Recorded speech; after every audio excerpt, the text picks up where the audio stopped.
ಲೋಕಸಭೆ ಚುನಾವಣೆಗೆ ಸಹಜವಾಗಿ ಬಿಜೆಪಿ ರಾಮ ಮಂದಿರದ ವಿಚಾರದಲ್ಲಿ ತಮ್ಮ ಬದ್ಧತೆ ಏನು ಅನ್ನೋದನ್ನ ಜನರಿಗೆ ತಿಳಿಸೋದಕ್ಕೆ ಅಂತ ಹೇಳಿ ಅಸ್ತ್ರವಾಗಿ ಬ್ರಹ್ಮಾಸ್ತ್ರವಾಗಿ ರಾಮ ಮಂದಿರವನ್ನ ಪ್ರಯೋಗ ಮಾಡೋದು ಸ್ಪಷ್ಟ.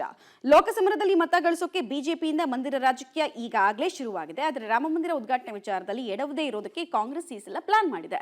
ರಾಜ್ಯದಲ್ಲಿ ಕೆಲ ಸಚಿವರು ಶಾಸಕರು ಡ್ಯಾಮೇಜಿಂಗ್ ಹೇಳಿಕೆಗಳಿಂದ ಎಐಸಿಸಿ ಎಚ್ಚೆತ್ತಿದೆ. ವಿವಾದಕ್ಕೆ ಎಡೆ ಮಾಡದೆ ನಡೆನುಡಿಯಲ್ಲಿ ಎಚ್ಚರಿಕೆ ಕಾಯ್ದುಕೊಳ್ಳೋಕೆ ಪಕ್ಷದಿಂದ ಸಂದೇಶ ರವಾನೆಯಾಗಿದೆ.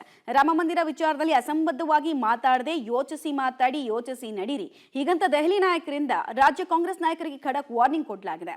ಹೈಕಮಾಂಡ್ ಎಚ್ಚರಿಕೆ ಸಂದೇಶವನ್ನ ಗಂಭೀರವಾಗಿ ಪರಿಗಣಿಸಿದ ರಾಜ್ಯದ ಮುಂಚೂಣಿಯ ನಾಯಕರು ಸಾಫ್ಟ್ ನಿಲುವನ್ನ ತಾಳ್ತಾ ಇದ್ದಾರೆ. ಆಮೇಲೆ ಪ್ರತಿ ಮಾತನ್ನ ಕೂಡ ಯೋಚಿಸಿ ಮಾತಾಡ್ತಾ ಇರೋದು ಸ್ಪಷ್ಟ. ಯಾಕಂದ್ರೆ ಈ ವಿಚಾರದಲ್ಲಿ ಆಡಿದ್ರೆ ಲಾಸೇ ಜಾಸ್ತಿ ಕಾಂಗ್ರೆಸ್ಗೆ, ಬಿಜೆಪಿಗೆ ಹೆಚ್ಚು ಹೆಚ್ಚು ಕ್ರೆಡಿಟ್ ಪ್ರಬಲ ಆಗ್ತಾ ಹೋಗುತ್ತೆ. ಸುಮ್ಮನೆ ಇದು ಬಿಡೋಣ, ಮೌನಕ್ಕೆ ಆದಷ್ಟು ಶರಣಾಗೋಣ, ಕಾದು ನೋಡೋಣ ಅನ್ನೋ ತಂತ್ರಕ್ಕೆ ಕಾಂಗ್ರೆಸ್ ಹೋದಾಗ ಕಾಣಿಸ್ತಾ ಇದೆ.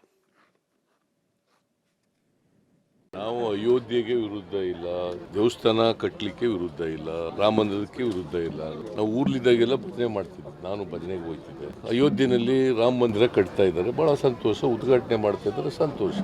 ನಾವೆಲ್ಲರೂ ಕೂಡ ಹಿಂದೂಗಳೇ, ಬರೇ ಭಾರತೀಯ ಜನತಾ ಪಾರ್ಟಿಯಲ್ಲಿರೋರು ಮಾತ್ರ ಹಿಂದೂಗಳಲ್ಲ. ಈ ದೇಶದಲ್ಲಿ ಹಿಂದೂಗಳ ಸಂಖ್ಯೆ ಹೆಚ್ಚಿರ್ತಕ್ಕಂಥದ್ದು ಅದು ಎಲ್ಲ ಪಕ್ಷದಲ್ಲೂ ಇದ್ದಾರೆ. ಶ್ರೀರಾಮಚಂದ್ರನ ಆಡಳಿತ ಬರೇ ಬಿಜೆಪಿಯವರಿಗಲ್ಲ, ಎಲ್ಲರನ್ನು ಸಮಾನವಾಗಿ ಕಾಣಬೇಕು ಅಂತಕ್ಕಂಥದ್ದೇ ರಾಮರಾಜ್ಯ ಅಂತ ಕರೆದಿದ್ದಾರೆ. ಒಳ್ಳೇದಾಯ್ತಲ್ಲ, ಸ್ವತಃ ಸಿದ್ದರಾಮಯ್ಯನೇ ರಾಮ.